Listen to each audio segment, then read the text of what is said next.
pemirsa Garuda TV, kembali lagi bersama saya Reza Imelia dalam Lampu 8. Sejumlah informasi telah kami rangkai dan siap kami sajikan untuk Anda. Inilah Lampu 8 selengkapnya.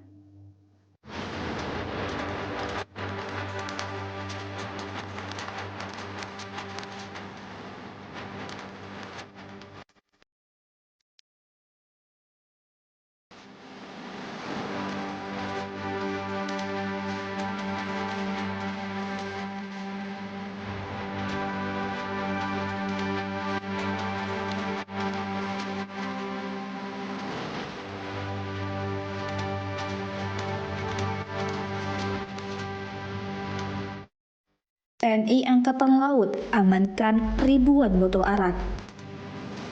Gubernur Bangka Lampung menjadi tuan rumah HPN dan Perwanas tahun 2027. Diperiksa BK, Andi Robi irit bicara.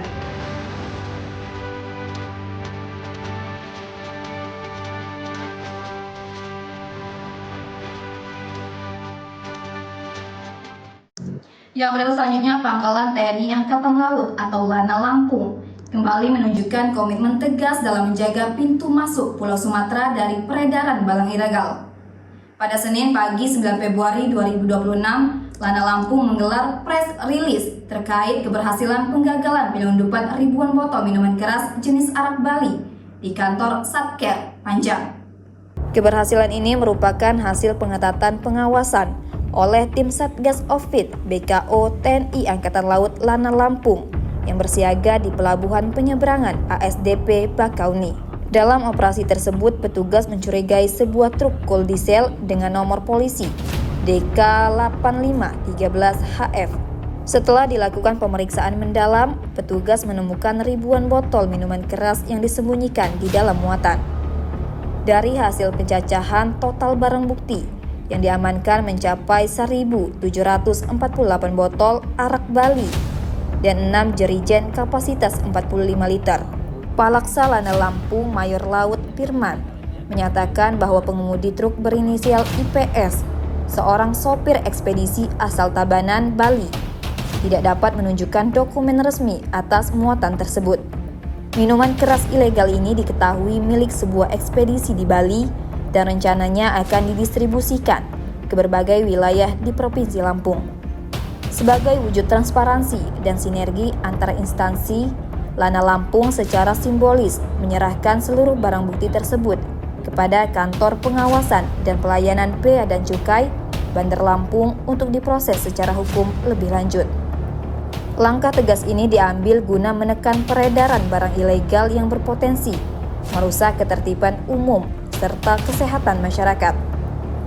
TNI Angkatan Laut melalui Lana Lampung memastikan akan terus meningkatkan patroli dan pengawasan di titik-titik vital perbatasan antar pulau.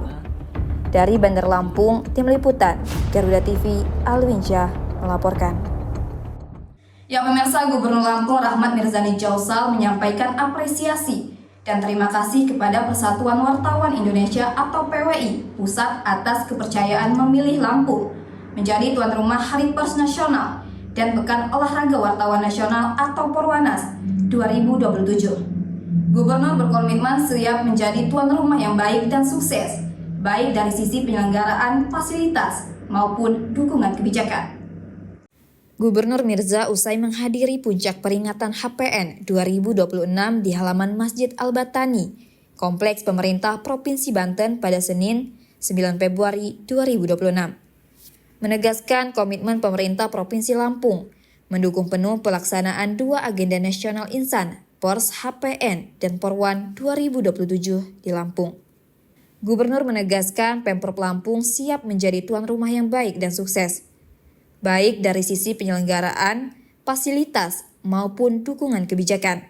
Gubernur Mirza juga mengapresiasi pelaksanaan HPN di Provinsi Banten yang dinilainya berlangsung sangat baik dan syarat nuansa kekeluargaan. Dalam kesempatan tersebut, Gubernur Mirza turut menyampaikan ucapan selamat kepada Bupati Lampung Utara Hamartono Ahadis atas diraihnya Anugerah Kebudayaan PWI.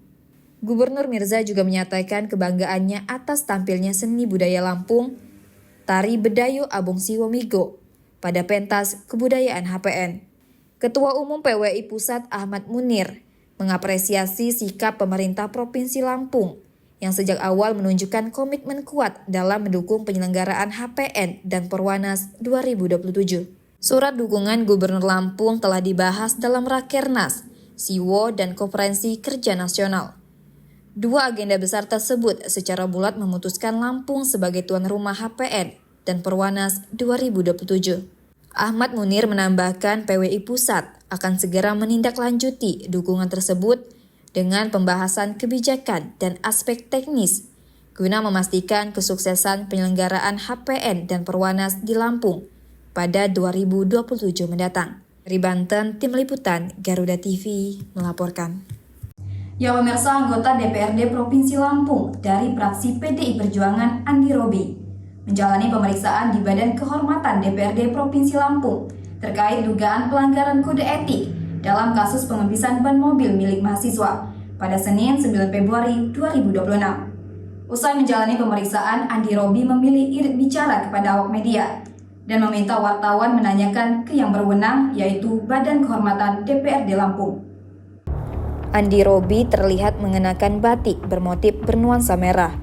Pemeriksaan berlangsung selama kurang lebih 1 jam, dimulai sekitar pukul 13.30 waktu Indonesia Barat dan berakhir pukul 14.45 waktu Indonesia Barat. Sidang pemeriksaan dipimpin langsung oleh Ketua BK DPRD Provinsi Lampung Abdullah Surajaya, didampingi Wakil Ketua Mikdar Ilyas, serta anggota BK Budiman AS, Patihatul Khoriah, dan Yuda Al-Hadid. Ketua BK DPRD Provinsi Lampung Abdullah Surajaya menegaskan pemeriksaan tersebut dilaksanakan berdasarkan ketentuan pasal 12 Tata Tertib DPRD Lampung, menyusul laporan yang masuk tertanggal 19 Januari 2026. Abdullah Surajaya menjelaskan BK DPRD Provinsi Lampung yang beranggotakan 7 orang bekerja dengan mengedepankan prinsip kehati-hatian dan menjunjung tinggi keberhasilan proses pemeriksaan. Ditambahkan pemeriksaan masih bersifat klarifikasi.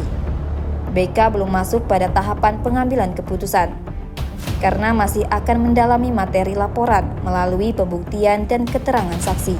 Bahwa kita hari ini memanggil saudaraku Andi Robi terkait laporan di tanggal 16, yaitu memintai klarifikasi. Memintai klarifikasi daripada Andi Robi. Itu. Apa saja Bang yang menjadi pertanyaan kita terhadap terlapor? Ya.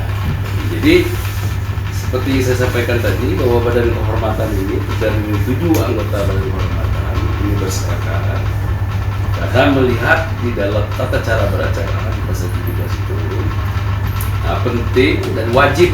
Nah, kalau wajib ini kan harus menjaga kerahasiaan. Nah, kerahasiaan informasi ataupun bukti daripada yang disampaikan pelapor dan saksi-saksi. Tapi pendalaman ini akan dilakukan berapa kali? Ya, jadi kita setelah ini kita sudah menjadwalkan nanti pada masuk tahapan pembuktian. Jadi pembuktian barang bukti dan meminta keterangan saksi-saksi tambahan dan mendalami. Jangan sampai juga kita mengambil satu keputusan yang kurang pas sehingga merugikan dari salah satu pihak. Pertanyaan-pertanyaan dari tim BK untuk pendalaman dan klarifikasi diaminin nggak sih Bang sama terlapor? Apa? Diaminin nggak sama terlapor? Ya ada yang diamini, ada juga yang tidak. Tahapan pembuktian dijadwalkan akan berlangsung pada Jumat 13 Februari 2026 dengan agenda pemanggilan saksi dan pelengkapan alat bukti. Sebagai pimpinan BK, Abdullah menegaskan dirinya bekerja berdasarkan sumpah jabatan untuk memenuhi harapan masyarakat dan menjaga marwah lembaga legislatif. Ia juga memastikan apabila diperlukan, BK DPRD Provinsi Lampung akan melakukan konsultasi dengan kementerian terkait, sesuai tahapan dan mekanisme yang diatur peraturan perundang-undangan. Dari Bandar Lampung, Tim Liputan Garuda TV, Elta Metia melaporkan. Beragam peristiwa penting terjadi setiap saat. Seiring penguatan indeks harga saham gabungan yang dibuka naik pada perdagangan awal tahun. Laporan terkini, informasi terbaru, dan fakta yang terverifikasi. Rehabilitasi dan rekonstruksi pasca bencana di Aceh, Sumatera Utara, dan Sumatera Barat. Disajikan cepat, tajam, dan mendalam. Dalam Laporan 8 setiap hari, hanya di Garuda TV.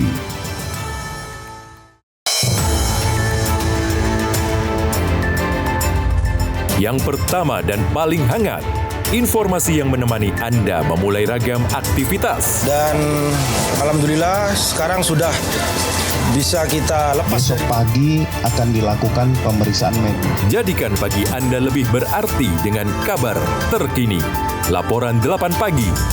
Setiap hari pukul 6 pagi. Hanya di Garuda TV. Kini saatnya update di tengah aktivitas Anda.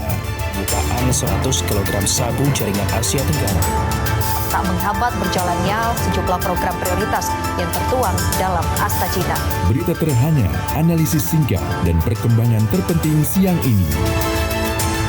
Laporan 8 siang, setiap hari pukul 12 siang, hanya di Garuda TV. Sepanjang hari, Indonesia dipenuhi beragam peristiwa, dari isu nasional hingga dinamika internasional. Tim SAR gabungan berharap korban segera ditemukan dan dievakuasi dalam kondisi terbaik.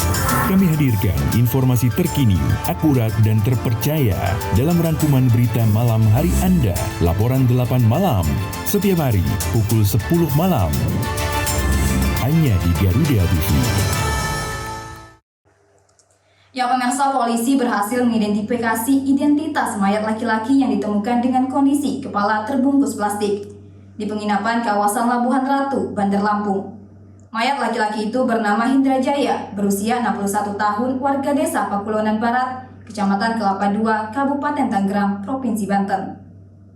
Kasat Reskrim Polresta Bandar Lampung, Komisaris Polisi Gigih Andri Putranto, mengungkapkan mayat laki-laki bernama Hindra Jaya berusia 61 tahun, warga desa Pakulonan Barat, Kecamatan Kelapa II, Kabupaten Tangerang, Provinsi Banten. Setelah pihaknya mengetahui identitas, pihaknya langsung melakukan koordinasi dengan Polda Banten guna menghubungi pihak keluarga. Pertama, pihaknya mengucapkan turut berduka cita yang mendalam. Tidak hanya itu, pihaknya juga menyampaikan bahwa petugas gabungan masih melakukan upaya penyelidikan. Minggu 8 Februari 2026, keluarganya adik dari jenazah datang mengambil jenazah dari Rumah Sakit Umum Daerah Abdul Muluk, Bandar Lampung. Sat Kompol Gigi Andri Putranto, Kasat Reskrim Polres. Mengenai penyebab kematian, petugas gabungan Polresta Bandar Lampung, Polsek Kedaton, dan di backup Polda Lampung saat ini masih melakukan serangkaian penyelidikan. Selain itu, pihaknya telah berkoordinasi dengan petugas forensik dalam melakukan otopsi terhadap jenazah. Jadi semua rangkaian penyelidikan itu nantinya untuk menyimpulkan kasus menjadi terang benderang. Tentang barang bukti, pihaknya menemukan handphone tetapi SIM card-nya hilang. Dari keterangan keluarga, sebelum meninggal pernah berkomunikasi melalui handphone. Hal itu yang masih didalami. Dari Bandar Lampung, Tim Liputan Garuda TV, Hermawan Kanujaya melaporkan. Ya pemirsa, pemerintah Provinsi Lampung menggelar rapat koordinasi percepatan pembangunan Jembatan Waibungur, Kabupaten Lampung Timur, pada Senin 9 Februari 2026. Untuk jangka pendek disepakati segera dibangun jembatan darurat sepanjang 100 meter dengan lebar 1,2 meter. Sambil menunggu solusi jangka panjang, pemerintah pusat akan membangun jembatan permanen dengan lebar 7 meter. Rapat dihadiri Kepala Dinas Bina Marga dan Bina Konstruksi BMBK Provinsi Lampung, Taufikullah, perwakilan Kodam 21 Raden Intan, Korem 043 Gatam, Balai Pelaksanaan Jalan Nasional, Balai Besar Wilayah Sungai Mesuji Sekampung, serta pemerintah Kabupaten Lampung Timur. Mulyadi Irsan, Asisten Perekonomian dan Pembangunan, menyampaikan pemerintah Provinsi Lampung telah memutuskan untuk membangun jembatan gantung darurat Garuda Merah Putih dengan panjang sekitar 100 meter dan lebar 1,2 meter. Pembangunan difasilitasi oleh TNI melalui Kodam, berkolaborasi dengan Pemprov Lampung dan Pemkab Lampung Timur. Sementara itu, untuk solusi jangka panjang, pemerintah pusat melalui Kementerian PUPR akan membangun jembatan permanen tipe rangka baja dengan lebar sekitar 7 meter. Apa yang harus dilakukan terkait dua hal tersebut? Tentunya lokasi, memastikan lokasi dibangun baik jembatan sementara yang memang di awal ini yang dibutuhkan untuk masyarakat menyeberang, dan juga yang permanen ini dilakukan kebutuhan data teknis baik data sondir tanah, handbore dan mooring lock untuk mendukung daya dukung jembatan yang ada. Nah, ada kendala memang di lokasi tersebut ada wilayah hutan lindung, sehingga perlu dirapatkan kembali dengan terkait untuk memastikan terhadap lokasi pembangunan baik jembatan gantung maupun jembatan permanen. Kadis Bina Marga dan Bina Konstruksi Taufikullah menyampaikan jembatan sementara akan segera dibangun dan jembatan permanen akan menyusul setelah kajian teknis selesai. Seperti apa nanti desainnya, kita perlu penelitian lanjutan terkait dengan ini. Penyelidikan tanah juga penting di sana. Di mana tadi obstacle-nya, tantangannya di sana ada banjir tadi. Terus ditambah lagi wilayah hutan lindung. Dan ini kan perlu kita rumuskan bersama. Tadi kita belum menetapkan seperti apa. Tapi yang sudah pasti bahwa teman-teman dari Kodam membuat jembatan sementara, jembatan permanennya nanti teman-teman dari PWJM begitu. Dari Bandar Lampung, Tim Liputan Garuda TV, Verza Amelia melaporkan. Ya pemirsa, pemerintah Provinsi Lampung menerima predikat kualitas tertinggi tanpa maladministrasi dalam penilaian opini pelayanan publik tahun 2025 dari Ombudsman Republik Indonesia. Penghargaan disampaikan dalam kegiatan opini Ombudsman RI penilaian maladministrasi pelayanan publik tahun 2025 di Balai Keratun, Kantor Gubernur Lampung pada Senin 9 Februari 2026. Berdasarkan hasil penilaian Ombudsman RI, Pemprov Lampung menjadi satu-satunya pemerintah provinsi yang masuk kategori kualitas tertinggi tanpa maladministrasi. Capaian tersebut merupakan hasil kerja bersama lintas OPD, pemerintah kabupaten kota, serta instansi vertikal di Lampung. Pada kegiatan tersebut, Ombudsman RI memberikan penghargaan kepada Provinsi Lampung sebagai satu-satunya provinsi yang menerima predikat tertinggi tanpa maladministrasi. Penghargaan juga mereka berikan kepada OPD, Dinas Sosial Provinsi Lampung, Dinas Pendidikan Provinsi Lampung, dan Rumah Sakit Umum Daerah Abdul Muluk yang menjadi lokus utama penilaian pada Provinsi Lampung. Pimpinan Ombudsman RI, Dadan Suparjo Suharmawijaya, menyampaikan penilaian opini Ombudsman tidak hanya mengukur kinerja pelayanan, tetapi juga kepatuhan terhadap tindak lanjut hasil pengawasan Ombudsman. Predikat tanpa maladministrasi diberikan kepada instansi yang mampu menyelesaikan dan memperbaiki temuan secara tuntas. Wakil Gubernur Lampung Jihan Nurlela menegaskan capaian tersebut bukanlah tujuan akhir, melainkan standar minimum yang harus pemerintah tingkatkan secara berkelanjutan. Wagub Jihan juga menegaskan kesiapan Pemprov Lampung untuk menindaklanjuti seluruh rekomendasi Ombudsman melalui kolaborasi lintas sektor dan lintas lembaga. Pelayanan publik yang baik harus dekat dengan masyarakat, cepat, transparan, dan manusiawi. Jihan mengingatkan bahwa di era keterbukaan informasi, kualitas pelayanan menjadi sorotan publik dan tidak bisa lagi dikerjakan secara seadanya. Wagub menggambarkan pembangunan daerah seperti membangun rumah yang membutuhkan pondasi kuat berupa integritas. Tanpa integritas, menurut Wagub, program sebaik apapun tidak akan bertahan lama dan kehilangan kepercayaan publik. Dari Bandar Lampung, Tim Liputan Garuda TV melaporkan. Ya pemirsa, Lampung sebagai salah satu provinsi penghasil ayam potong terbesar di Indonesia dinilai belum maksimal mendapatkan nilai tambah dari sektor tersebut. Komisi 2 DPRD Provinsi Lampung mendorong hilirisasi ayam melalui pembangunan rumah potong ayam di daerah Lampung agar keuntungan ekonomi, serapan tenaga kerja, dan pendapatan daerah tidak lagi mengalir keluar Lampung. Anggota Komisi 2 DPRD Provinsi Lampung, Mikdar Ilyas, menyebut hilirisasi ayam menjadi salah satu program strategis nasional yang sangat relevan bagi Lampung. Selama ini Lampung dikenal sebagai salah satu daerah penghasil ayam potong terbesar. Namun sebagian besar hasil tersebut justru dikirim keluar daerah, terutama ke Pulau Jawa untuk diolah lebih lanjut. Berdasarkan hasil rapat dengar pendapat bersama dinas terkait, diketahui tidak kurang dari 15 juta hingga 18 juta ekor ayam potong setiap tahun dikirim keluar Lampung. Kondisi ini dinilai merugikan daerah karena nilai tambah dari proses pengolahan tidak dinikmati oleh masyarakat Lampung. Jika pengolahan dilakukan di dalam daerah, maka akan terbuka peluang besar penyerapan tenaga kerja serta keuntungan ekonomi dari operasional rumah potong ayam.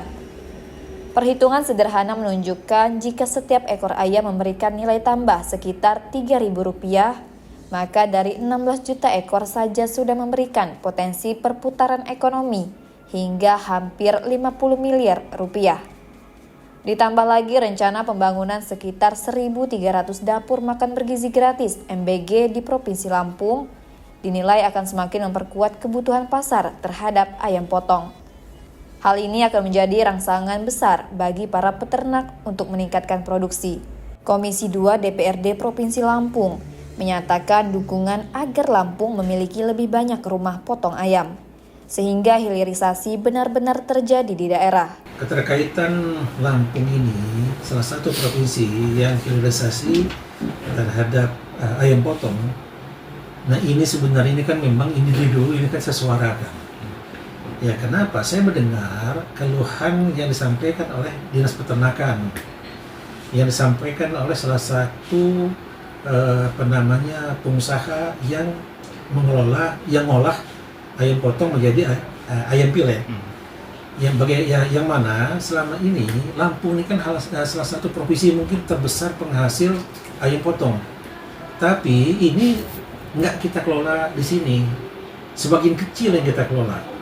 Dan itu dibuktikan ya berdasarkan yang hasil RDP sama dinas terkait ya peternakan, bahwa Lampung ini nggak kurang dari 15 juta atau di atas 15 juta 16 juta ekor ayam yang dikirim ke daerah Pulau Jawa atau luar Lampung. Nah ini kan merugikan kita, merugikan daerah. Kalau dikelola di dalam daerah ini kan ada nilai tambah. Apa nilai tambahnya? Kita bisa nampung tenaga kerja. Sudah itu yang kedua, ini kan pasti ada keuntungan dari rumah potong ini. Nah jadi bayangkan kalau di satu ekor itu kita ada keuntungan 3.000 perak aja. Kalau 16 juta ekor, berarti kan udah hampir 50 miliar ini. Apalagi sekarang ini dengan dibangunnya dapur MBG di Provinsi Lampung yang lebih kurang 1.300 dapur ke depan ini, insya Allah tahun ini kan telah semua. Maka ini kan salah satu akan merangsang petani-petani peternak untuk beternak ayam potong. Saat ini terdapat rencana pembangunan rumah potong ayam berkapasitas besar di Lampung oleh pihak swasta. Komisi 2 berharap pembangunan tersebut dapat melibatkan badan usaha milik daerah agar pemerintah Provinsi Lampung turut mendapatkan manfaat ekonomi secara langsung. Dari Bandar Lampung, Tim Liputan Garuda TV, Elta Metia melaporkan. Di tengah perubahan dan dinamika bangsa, ada isu yang memerlukan sebuah solusi. Menyinggung soal SARA seandainya tidak hati-hati. Semua tata kelola penyelenggaraan ya itu harus bersih. Bersama narasumber terpercaya, mengulas topik terkini untuk negeri. Indonesia Kita, Senin sampai Jumat pukul 7 malam. Hanya di Garuda TV.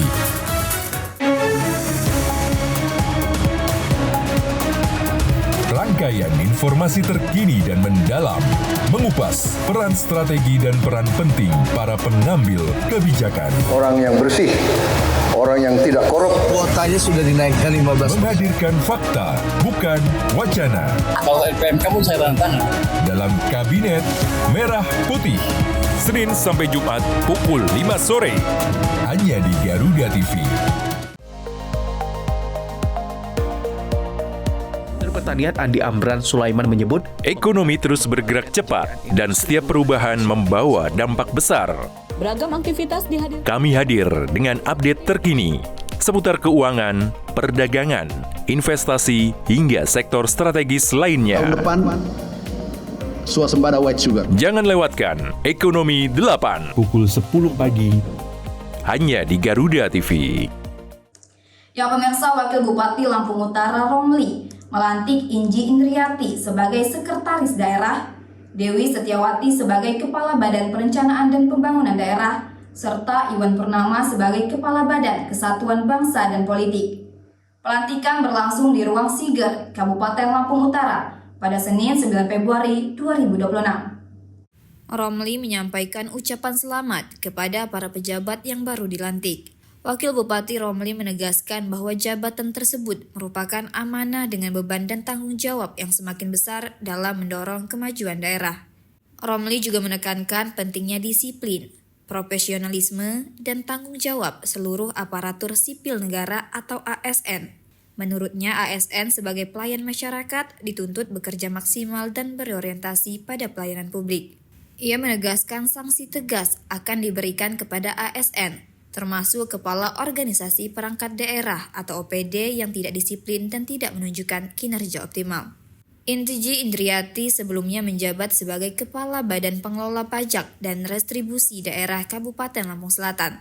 Sementara Dewi Setiawati sebelumnya merupakan fungsional perencana ahli media di Bapeda Provinsi Lampung. Adapun Iwan Purnama sebelum dilantik sebagai Kepala Kesbangpol Lampung Utara, menjabat sebagai Camat Muara Sungkai. Dari Lampung Utara, Tim Liputan Garuda TV melaporkan. Ya pemirsa, Dinas Pemadam Kebakaran dan Penyelamatan Damkarmat Lampung Selatan mengadakan program edukasi anak usia dini yang diberi nama Dudidam. Program ini memberikan pengalaman langsung bagi anak-anak PAUD dan TK untuk belajar menjadi petugas damkar secara gratis. Inilah anak-anak kelompok bermain Melati Waimuli Timur, Kecamatan Raja Basa, mendapat pengalaman langsung tentang bahaya kebakaran dan cara antisipasinya. Mereka memakai seragam pemadam kebakaran dan memadamkan drum terbakar, serta belajar evakuasi dengan menandu teman yang sakit. Untuk melatih kemandirian dan keberanian, anak-anak juga mengikuti permainan outbound, yaitu flying fox sepanjang 15 meter. Ini makanan apa namanya? Makanan bergizi gratis. Kok tahu makanan bergizi gratis? Siapa yang ngasih? Bapak makan apa? Makan ayam. Ini makanan dari mana, tahu nggak? Program Dudidam sudah berjalan lebih dari 8 tahun. Petugas Damkarmat menyatakan kegiatan lebih nyaman sejak adanya makan bergizi dengan suasana makan bersama di luar ruangan. Program Dudidam ini adalah edukasi dini damkar yang dikunjungi oleh anak-anak TK dan PAUD. Namun kami lebih tenang dan nyaman saat ini. Anak-anak yang mengikuti kegiatan Dudidam tersebut sebelum melaksanakan kegiatan diberikan sarapan dengan menu MBG. Kegiatan ditutup dengan mandi hujan buatan, membuat anak-anak tertawa riang. Damkarmat Lampung Selatan berkomitmen melanjutkan Dudidam sebagai sarana edukasi anak bangsa. Dari Lampung Selatan, Tim Liputan Garuda TV, Hari Adriansyah melaporkan. Ya pemirsa, kecelakaan maut terjadi di Jalan Lintas Sumatera kilometer 57 Kabupaten Lampung Selatan. Akibat peristiwa ini, 1 orang meninggal dunia dan 1 lagi mengalami luka berat. Sebuah truk warna hijau dengan nomor polisi B9121TXX melaju dari arah Bandar Lampung menuju Bakauni menabrak pemotor. Di Jalan Lintas Sumatera kilometer 57 Kelurahan Waiurang, Kecamatan Kalianda, Kabupaten Lampung Selatan. Kecelakaan terjadi pada Minggu siang. Kasat Lantas Polres Lampung Selatan, Erza, membenarkan kejadian naas tersebut. Dari keterangan saksi, truk tersebut melaju dari arah Bandar Lampung menuju Bakauni. Sesampainya di tempat kejadian, pengemudi truk berusaha mendahului kendaraan lain yang ada di depannya. Pada saat bersamaan dari arah berlawanan, datang sepeda motor Honda Beat warna hijau nomor polisi BE2464 DBT yang berusaha mengurangi kecepatan. Namun naas, dari arah belakang sepeda motor Honda Vario warna merah nomor polisi B2734OM menyenggol bagian knalpot sepeda motor Honda Beat. Atas hantaman tersebut, korban LF berusia 29 tahun terlindas ban truk dan meninggal di tempat. Sementara IF berusia 10 tahun mengalami luka berat. Kemudian keduanya dilarikan ke rumah sakit terdekat guna penanganan lebih lanjut. Untuk kejadian ini yang terlibat adalah kendaraan truk Fuso warna hijau dan juga dengan 2 kendaraan motor. Diawali dengan pada saat kendaraan truk Fuso berjalan dari arah Bandar Lampung menuju Bakauheni, sesampainya di kilometer 57 di Waiurang, posisinya dekat jembatan. Truk Fuso berusaha mendahului kendaraan yang ada di depannya. Pada saat mendahului, di situ ada kendaraan yang dari berlawanan arah, kendaraan Honda Beat warna hijau, karena mungkin kaget karena ada truk Fuso yang mendahului, dia mengerem. Namun dari belakang ada kendaraan R2 Vario yang secara tiba-tiba menabrak kendaraan motor Honda Beat, sehingga kendaraan Vario-nya jatuh dan terlindas. Polisi mengimbau seluruh pengguna jalan agar selalu waspada dan mematuhi aturan lalu lintas saat berkendara. Dari Lampung Selatan, Tim Liputan Garuda TV, Hari Adriansyah melaporkan. Di tengah aktivitas sehari-hari, kita perlu ruang untuk refleksi. Spiritual Journey menghadirkan kisah para pemimpin tentang iman dan nilai hidup, perjalanan intim yang menunjukkan bagaimana keputusan besar dibentuk. Kita ditambah berkahnya, jangan sampai kufur. Puasa ya nambah bacaan Al-Qur'annya sambil didengar. Saksikan Spiritual Journey, tayang selama bulan Ramadan. Hanya di Garuda TV. Meski hidup penuh keterbatasan, namun mereka tak pernah lelah berbagi kebaikan. Sebab setiap kebaikan pasti akan kembali dalam wujud kebaikan. Hanya seorang pemuda sederhana yang percaya bahwa bahagia tak perlulah mewah. Inilah orang baik, peduli sesama dari hati ke hati. Hanya di Garuda TV.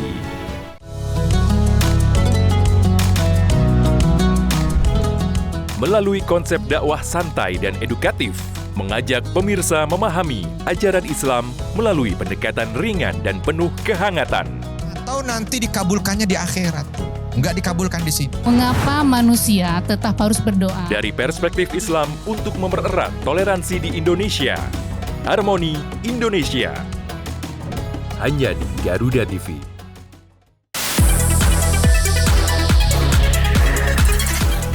Dunia hiburan memang selalu penuh warna. Drama panggung yang tak terlupakan hingga cerita cinta yang menghebohkan. Rahasia di balik kesuksesan para selebriti. Adegan intens, suasana lokasi yang kehebohan apa saja yang terjadi saat ini. Saksikan Gosip Panas Selebriti. Hanya di Garuda TV.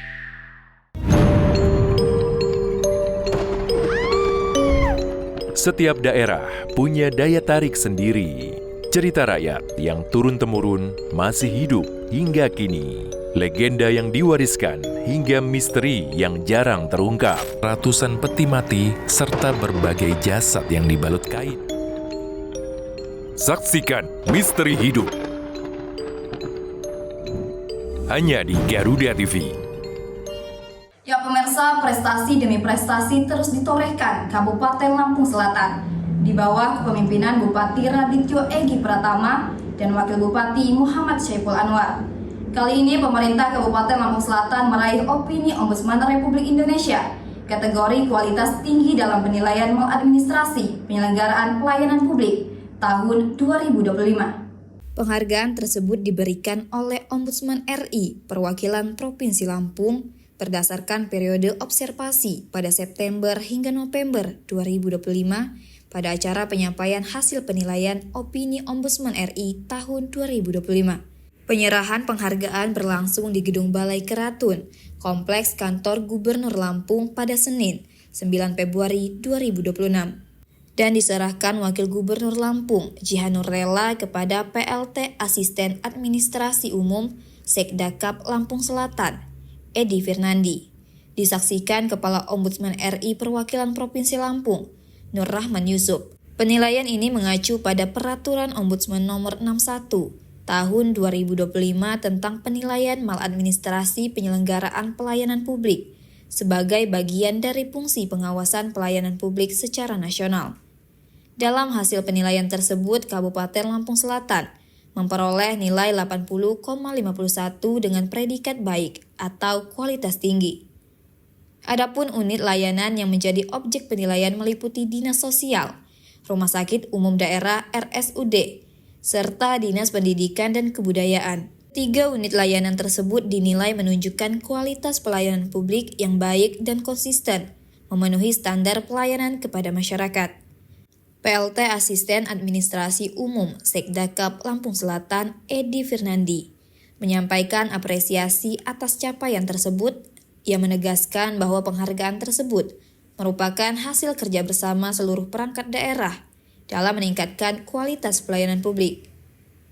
Menurutnya, capaian tersebut menjadi bukti nyata komitmen pemerintah Kabupaten Lampung Selatan di bawah kepemimpinan Bupati dan Wakil Bupati Egi dan Syaipul dalam memperbaiki tata kelola pelayanan publik agar semakin profesional, transparan, dan berorientasi pada kebutuhan masyarakat.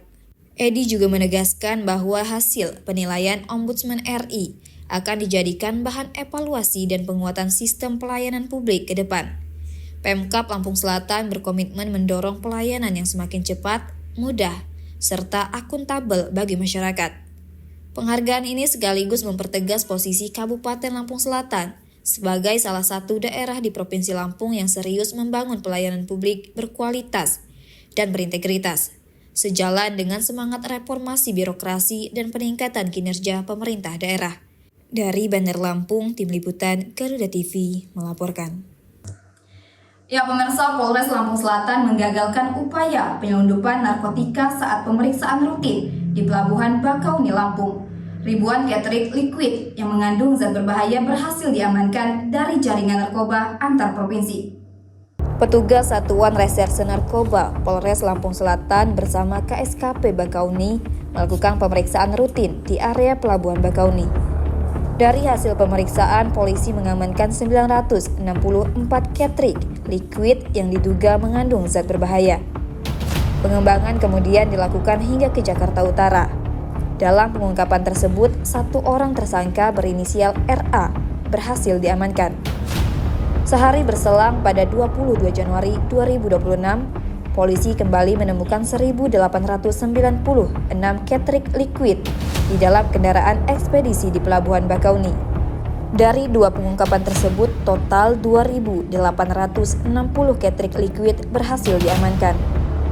Bersama barang bukti tersebut, polisi juga menetapkan 2 orang tersangka berinisial US dan N. Seluruh tersangka kini menjalani pemeriksaan di Polres Lampung Selatan. Polisi menegaskan akan terus memperketat pengawasan di jalur penyeberangan. Itu memang sudah cukup masif masuk ke Indonesia. Tentunya salah satu prioritas kita dalam bukti tersebut ya terkait dengan itu narkotika tersebut menjadi perhatian kita semua. Karena memang dari bentuknya sendiri wujudnya cair yang sangat mudah disamarkan dan mudah dipindahkan, karena kalau kasat mata mungkin agak sulit kita membedakan dengan cairan yang lain, ya, aqua, minuman dan sebagainya, mudah sekali disamarkan. Tentunya ini sangat ketat saat ini, khususnya di Seaport maupun Airport, dan terutama di Seaport. Atas perbuatannya, para pelaku dijerat dengan pasal 114 ayat 2 UU nomor 35 tahun 2009 tentang narkotika dengan ancaman hukuman pidana seumur hidup atau pidana mati. Dari Lampung Selatan, Tim Liputan Garuda TV, Hari Atriansyah melaporkan. Ya pemirsa, informasi tadi sekaligus menutup perjumpaan kita pada hari ini. Tetap saksikan Lampung 8 dimanapun Anda berada.